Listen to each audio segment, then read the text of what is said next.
Hey YouTube, it's Jamie, smoking in my car, nighttime edition.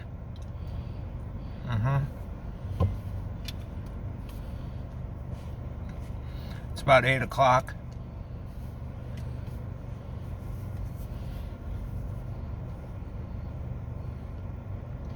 I'm smoking my Grabow Omega with some Westminster in it.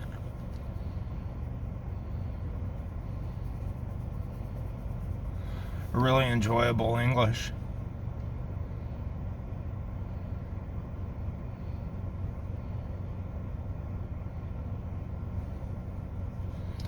So, we just had a power outage here, but it's back on now. You know, it always makes me think when we have a power outage like that, it's like, I think to myself, why don't we have enough flashlights, you know? And why don't I have enough ammo? You know, I always think I need more ammo. I mean, my mind goes there, you know? I start to think more preparatorily, if that's a word.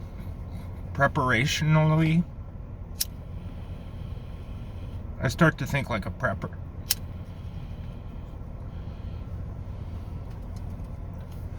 We need more canned foods. I need more ammo. We need flashlights. Just thoughts like that. Perfectly natural thoughts.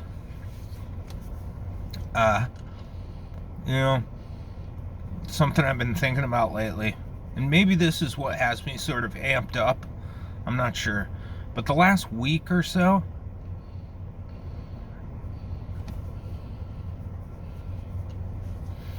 I've been listening to, ever since I was listening to Monk, but even before that, that was like a little segue in my car, but I've been listening a lot to the band Suicidal Tendencies. They were a band that I really liked when I was a teenager. In fact, I got that record, the LP, in 1985 when I was 14 years old. I bought that record. The record came out in 83, but it came out on the West Coast on an independent label. I was living on the East Coast, and it took time for things to make it from coast to coast back then, you know. Things were not so immediate.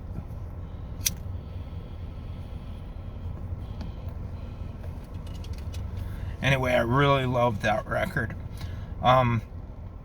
They were initially sort of a hardcore punk band.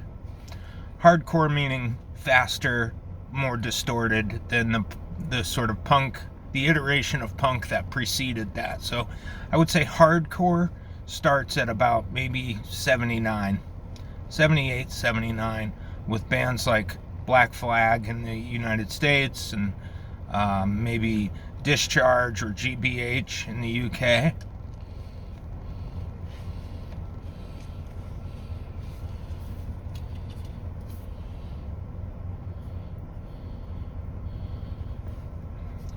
Anyway, Suicidal Tendencies were great. They began kind of hardcore, and then even by the time of the first record, they started to get a little more metallic. You know, like the guitar had a little more heavy metal about it, which was fine with me. You know, because when I was, being 14 years old in 1985, that's right at the front end of this whole crossover thrash movement. It's just a thing that, they used to say at the time. A band would be a crossover band or a thrash band if they had a little bit of hardcore punk and a little bit of heavy metal. There was like this sort of meeting point. And those bands you would call either thrash or crossover. Like DRI was one of them, SOD, Cryptic Slaughter. I think Napalm Death fits into that category as well, even though they're more grindcore.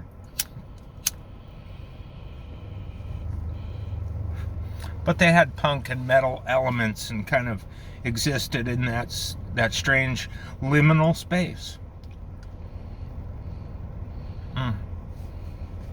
So, Suicidal were great though.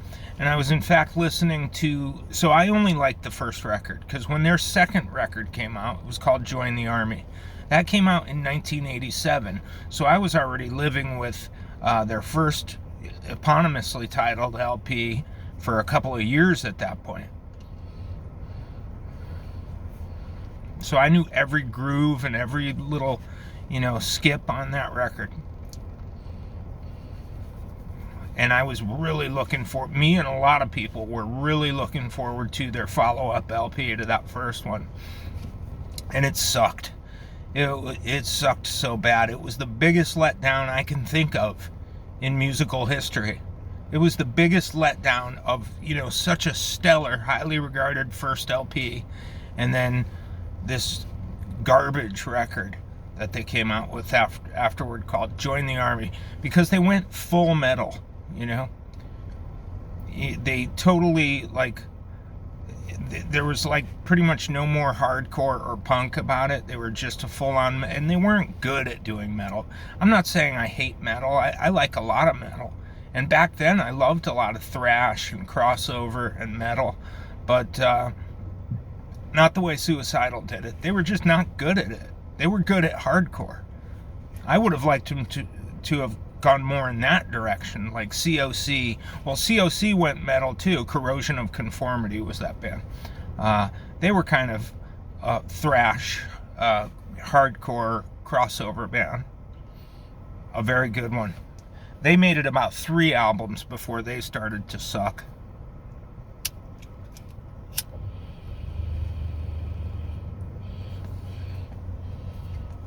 But yeah, that Suicidal. So I went back, I listened to the first album just a lot over the last week or so, intermittently, with listening to other stuff in between. But what I found that I had never heard before were the 1982 demos. Almost completely different lineup, except for the singer, Mike Muir. But the 82 demos are even kind of almost better than the LP. Because they were more punk. They were more hardcore punk. Less metal.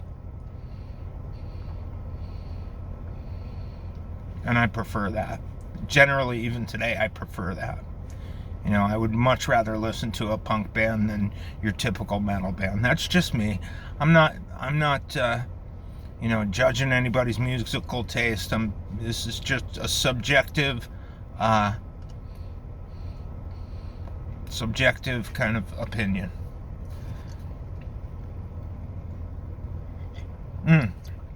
But the demos, the 1982 Suicidal Tendencies demos, I'll put a link to them in the description box here. Yeah.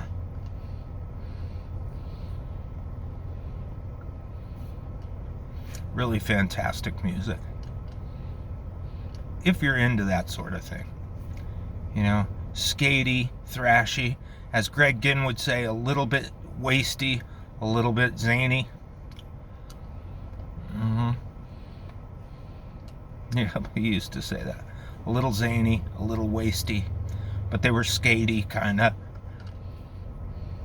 All these terms kind of mean something in the context of that music. That sort of era of particularly California hardcore, Los Angeles hardcore. They were from Venice. They were particularly from Ghost Town, Venice, which is like the quote-unquote ghetto by the sea at that time.